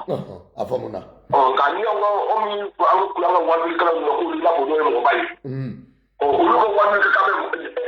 jamanadenw ye su ka kɛ arabuya kan. n'olu sɔrɔ ka arabuya kan donc arabuya min bɛ to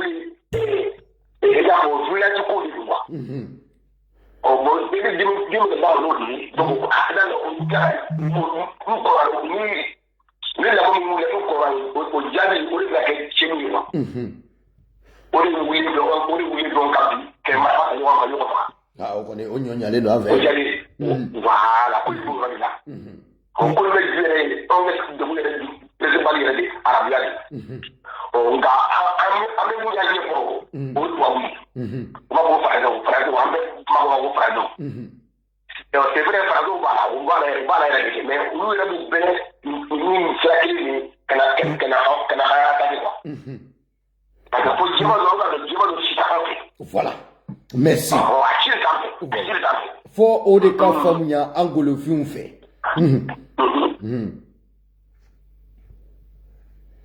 Allo? Kore do jo mata tuguni. Allo? Ah, i tulo bɛ an na? Allo? Voilà. Ah, non, problème foyi t'a la. An bɛ an sen ka bɔ yan a ma nɔgɔ dɛ waati ma nɔgɔ mɔgɔ bolo an bɛɛ lajɛlen bɛ ka ni degunnen don i fana bɛ se k'o fɔ dɛ basi foyi fana t'a la quoi sinon i ye min fɔ fana o ye wasa kɛ dɛ. Oui.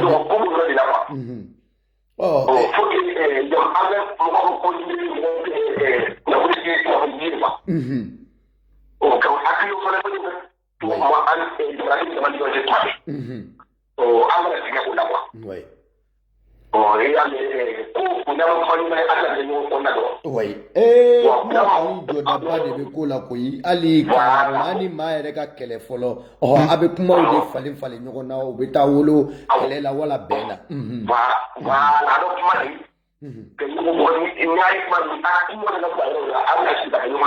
Oui.